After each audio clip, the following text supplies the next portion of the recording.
On classe les déchets nucléaires suivant deux critères, leur durée de vie et leur niveau d'activité. Les déchets de très faible activité, TFA, proviennent principalement de la déconstruction des centrales nucléaires, béton, gravat, ferraille. Suivant leur nature, ils sont conditionnés dans des grands sacs ou des fûts et stockés définitivement dans des alvéoles au centre de stockage de Morvilliers dans l'Aube, géré par l'ANDRA, l'Agence nationale pour la gestion des déchets radioactifs. Ces alvéoles sont creusées dans une couche d'argile imperméable qui les isole de la nappe phréatique.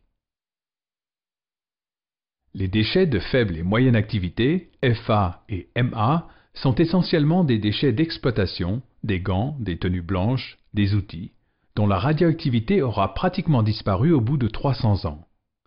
Leur quantité représente 10 grammes par mégawatt-heure produit, soit 7000 m3 par an. Ils ne renferment que 0,1% de la radioactivité des déchets de la production électronucléaire.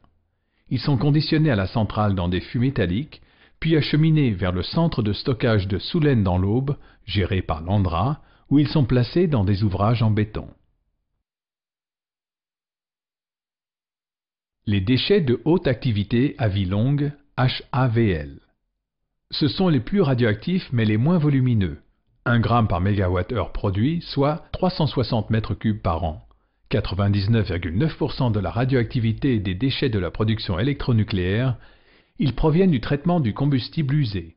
Les assemblages, après avoir passé 3 ans à refroidir dans la piscine du bâtiment combustible de la centrale, sont placés dans des châteaux de plomb et acheminés à l'usine Areva NC de La Hague pour y être retraités et ainsi séparer les matières recyclables des déchets ultimes. Après retraitement, ces déchets ultimes, produits de fission et actinides mineurs, sont vitrifiés, c'est-à-dire fondus dans de la pâte de verre qui est coulée dans des conteneurs en acier, lesquels seront entreposés dans des puits ventilés pendant des décennies afin d'évacuer la chaleur avant de rejoindre un lieu de stockage définitif. Au terme des 15 années de recherche prévues par la loi Bataille de 1991, la loi Programme sur la gestion des matières et déchets radioactifs a été promulguée le 28 juin 2006. Cette loi acte comme solution de référence pour les déchets radioactifs à vie longue de moyenne et haute activité le principe d'un stockage réversible en couche géologique profonde à l'horizon 2025.